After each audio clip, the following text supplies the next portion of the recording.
Hello and welcome everyone. I'm Ari Lex. This week we're going to be branching out. So we've gone through a little bit of the aggro side of Modern. We're going to be moving towards the toolbox side. Eldritch Moon has not yet been released, but this is one of the interesting toolbox decks that has popped up in recent time. This is the Nahiri Knight of the Reliquary Retreat to Korahom multiple combo deck that Ely Cassis won the Classic at the SCG Tour Stop in Worcester with a little bit ago. It's a derivative of the deck that he also top-aided Grand Prix Charlotte with, which was a little more Knight Retreat focused. So this deck's like kind of trying to be a Splinter Twin deck in a lot of ways. It just happens that doing so, it's kind of spliced in multiple combos. So just going through, we've got your cheap Splinter Twin-esque normal spells. You've got Path to Exile and Lightning Bolt to handle creatures.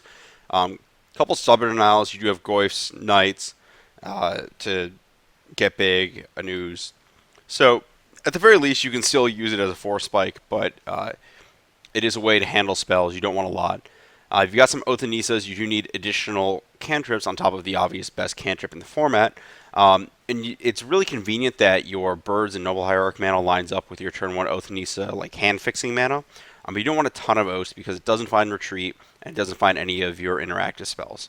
And obviously Force Seer and Vision is just the best cantrip in the format. You've got this kind of combo-ish core here of cards that are varying degrees of live or dead. So you've got Nahiri Emrakul. So that's kind of just, a normal thing in the format. One thing I like about this deck specifically is that you are very capable of casting Nahiri a turn early, and that means that she goes off on turn 5, which is a pretty big upgrade from going off on turn 6 in terms of what you need to have done to keep the game going. You can get Emrakul, you can get Zealous Conscripts for their Nahiri, so if you're just racing clocks up, that can happen. Though I can't imagine that would really happen that often. There's just other things you can get with conscripts and kill your opponent with. You can Nahiri for Snapcaster Mage, especially in spots where you might need to go super fair and not have an Emrakul in your deck. But you can Nahiri, Eternal Witness, get back a creature. You have Corsair Crewfix, which actually probably belongs a little bit more in the fair and normal creatures category. Just generally a powerful card in the format. And this deck's going through a lot of shuffles, and you can easily end up in a spot where it's filtering your draws very well. And you've got a Scavenging Ooze. So just like a lot of different things to do. And then you got a couple retreats. You're not super heavy on retreat because Knight should kill your opponent by itself a lot of the time. But retreat does allow you to just instant kill, when you do have it. Then you've got your, fair green creatures. You got Knights, Tarmogoyfs, Birds, and Noble Hierarchs. Split here is because you do need some mana for your bolts and Nahiris. Looking at the mana, you've got a little less fetch lands than you'd expect, and that's because you actually need all these plains and forests for the Knight combo. So we've got 1, 2, 3, 4, 5, 6, 7, 8, 9 lands to Knight combo through. You've got a Horizon Canopy that can put itself in the graveyard for the Knight combo. You've got a Ghost Quarter that can kill one of your own lands through the Knight combo, and then you can finish on Kessig Wolfrun. And then you also have a Township to pump up your Birds and your Coursers into actual threats. Worth noting, this kind of toolbox effects section, your land toolbox is kind of limited. You've got Ghost Quarter, Township, Wolfrun, and Canopy.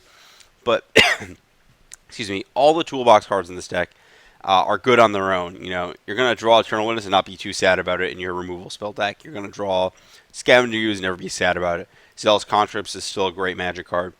The only thing is really Emrakul is just not a good card sometimes. But, that's the price of, being able to go tick, tick, dead.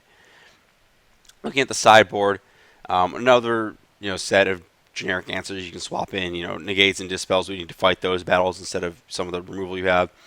Flame Jab, I'm kind of shocked this card doesn't see more play because Dark Blast is so good. And KO is just the small creature decks. Surgical for a lot of the combo decks. Helix is again for just random creature decks and Burn. You've got an assortment of random, permanents. You got Stony Silence, KO Affinity, and Tron. Engineered Explosives to mop up anything small. Linvala for the other toolbox decks because they're mostly focused on creature activated abilities, as are you. Rex Sage for Affinity and random odds and ends. Keranos just is a big threat for mid-range mirrors. and then a Melira just for infect. So this deck really does the like fair combo hybrid thing really well, and I'm excited to try it. I'm kind of glad that Ely cut the Westphal Abbey because I couldn't bring myself to believe that that was actually a card you should be playing in this format. But this list as is seems like a good place to start for something very powerful. And the one thing I will note is that, well, I think Eldritch Evolution is going to have a huge impact on how these decks are built, like Toolbox decks in general.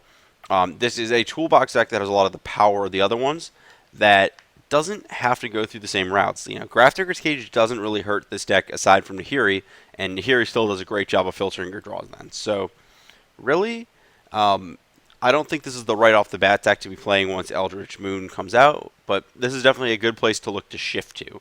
And we'll see how it performs and see where it could be shored up.